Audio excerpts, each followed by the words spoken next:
राधे राधे। इस वीडियो में हम चर्चा करेंगे श्रावण मास की शुक्ल पक्ष की एकादशी के संदर्भ में।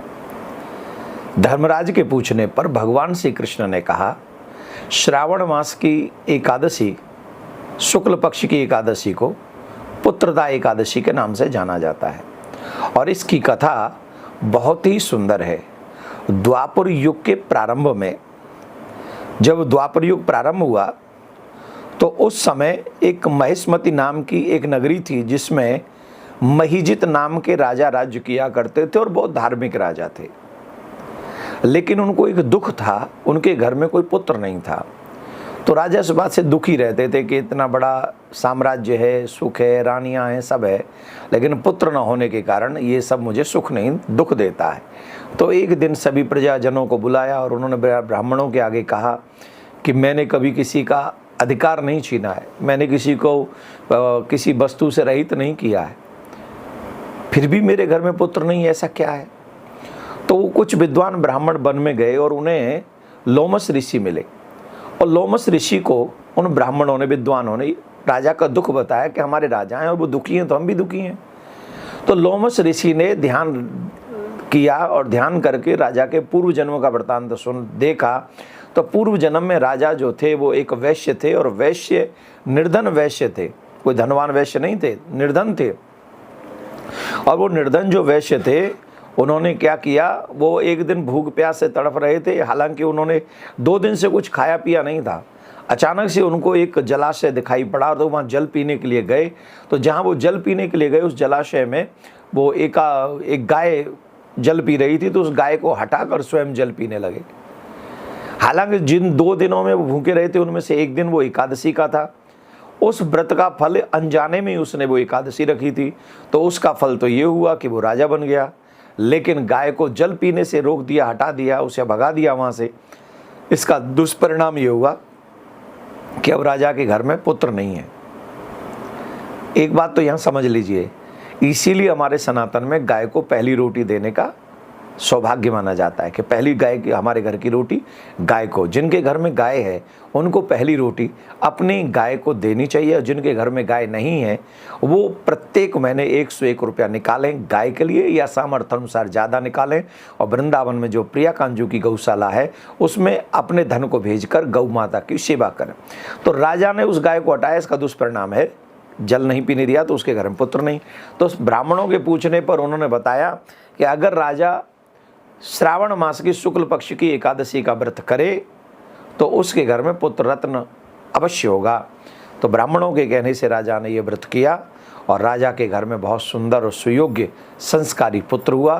तो ये कथा पुत्रदा एकादशी की है, जो पुत्रदा एकादशी हम लोग 24 अगस्त को रखेंगे और 25 अगस्त को इसके पारायण का जो समय होगा वो 5:58 से 8:49 तक होगा। और जगह जगह पर सूर्य उदय का क्रम अगर थोड़ा बहुत इधर उधर होगा तो उस हिसाब से आप इसको चेंज करेंगे। एक निवेदन, ब्रह्म मुहूर्त में उठिए, स्नान कीजिए, संकल्प कीजिए, संकल्प करके फिर भगवान का पूजन कीजिए, ब्रह्मचर्य का पालन कीजिए, सत्य वचन बोलिए, दूसरों की सहायता कीजिए, हेल्प कीजिए, दान पुण्य कीजिए, गौ की सेवा कीजिए और इस व्रत में ज़्यादा से ज़्यादा भजन कीजिए। जितना भजन करेंगे उतना ही लाभदायक होगा। बेटा हो या बेटी, 2 दिन भूखा रखो, दोनों एकादशी के दिन उसे अन्न मत खाने दो। अरे महाराज, नोबेल पुरस्कार मिला है एक साइंटिस्ट को जिसने ये शोध किया है कि जो व्यक्ति महीने में 2 दिन व्रत रखता है, फास्ट करता है, उसे कभी कैंसर नहीं हो सकता। अरे सुनो, अभी नहीं बजेंगी ताली क्योंकि तुमने सोचा को देसी साइंटिस्ट होगा, विदेशी साइंटिस्ट है वो और उसे नोबेल पुरस्कार मिला है जिसने ये शोध किया है कि जो 2 दिन व्रत रखेगा, मतलब फास्ट, उसने फास्ट एकादशी नहीं कही, 2 दिन फास्ट, और वो भी उसने चंद्रमा और सूर्य का आंकलन किया कि इतने चंद्रमा जब इस स्थिति में हो और सूर्य जब इस स्थिति में हो, अगर उस 2 दिनों में व्यक्ति फास्ट करे उसे कभी कैंसर नहीं होगा। और संयोग से वो दोनों दिन एकादशी के पढ़ते हैं। हमारे ऋषि मुनियों का विज्ञान है ये। आज के वैज्ञानिक तुम्हारी बीमारियों का इलाज का दवा बना रहे हैं और हमारे ऋषियों के विज्ञान ने ऐसी तैयारी की थी जिससे तुम बीमार ही ना पड़ो। करके देखो एकादशी का व्रत। और मुझे याद नहीं मैं कब से एकादशी का व्रत कर रहा हूं। ठाकुर जी की बड़ी कृपा है मेरे ऊपर, बड़ी कृपा है। और आप सबको प्रेरणा दे रहा हूं, अगर अपने बच्चों का हित चाहते हो तो महीने में 2 दिन उन्हें अन्न मत खिलाओ एकादशी के दिन। एकादशी का व्रत वैष्णवों के लिए बहुत महत्वपूर्ण है। एकादशी का व्रत जो भी मनुष्य करते हैं, नारायण स्वयं उसके ऊपर बड़ी शीघ्रता पूर्वक प्रसन्न होते हैं। एकादशी के व्रत के विषय में ये कहा जाता है कि जो मनुष्य एकादशी के व्रत साल के 11 भी व्रत अगर कर ले तो व्यक्ति कभी नरक में नहीं जाता, वो तर जाता है, वो मुक्त हो जाता है। जो भी व्यक्ति इस व्रत को करता है उसकी सारी मंगलमयी कामनाएं पूर्ण हो जाती हैं। सुहागिनों के लिए एक विशेष बात यह है, जो सुहागिन इस व्रत को करती है, ये भी एक बहुत बड़ी समस्या हमारे समाज में प्रचारित की गई कि सुहागिन स्त्रियों को व्रत नहीं करना चाहिए एकादशी का। कोई कहता है सुहागिन को तुलसी नहीं पहननी चाहिए, कोई कहता है सुहागिन को चंदन नहीं लगाना चाहिए। भगवान जाने कहाँ कहाँ से ऐसे प्रवचन हमको कोई सुनाता है। इस व्रत में कहा गया है जो भी सौभाग्यवती इस व्रत को रखती हैं उनका सौभाग्य अखंड रहता है, उसके सौभाग्य को, उसका सुहाग दीर्घकालीन समय तक चिरजीवी रहता है। इसलिए सौभाग्यवती महिला को ये व्रत अवश्य करना चाहिए। एक और विशेष बात इस व्रत के विषय में हम कह दें और फिर अपनी वाणी को विराम देंगे, और वो विशेष बात यह है, जिन माता बहनों के, भाइयों के बच्चे जिनकी बात न मानते हो, बुरी आदतों से परेशान है अपने बच्चों की, उन माता बहनों को, उन भाइयों को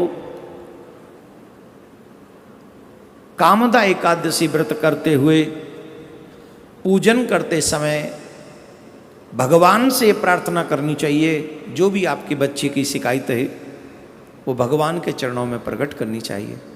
तो अगर आप ऐसी प्रार्थना भगवान से करेंगे तो जिन बच्चों में बुरी आदत है वो धीरे धीरे करके उन बुरी आदतों को त्याग देंगे और वो वैसे ही करने लगेंगे जैसा आप चाहते हैं। भगवान अपने इष्ट की पूजा करें, संयम रखें, झूठ न बोलें। इस दिन ध्यान रखें, झूठ न बोलें, क्रोध न करें, ब्रह्मचर्य का पालन करें। सुबह सूर्य उदय होने से पहले आप उठ जाएं। दोपहर में आप विश्राम न करें, अन्न ग्रहण न करें, चावल बिल्कुल भी ग्रहण न करें, और क्या नहीं करें, बस इतना ही कर लेना, इतने में मिल जाएगा फल एकादशी का।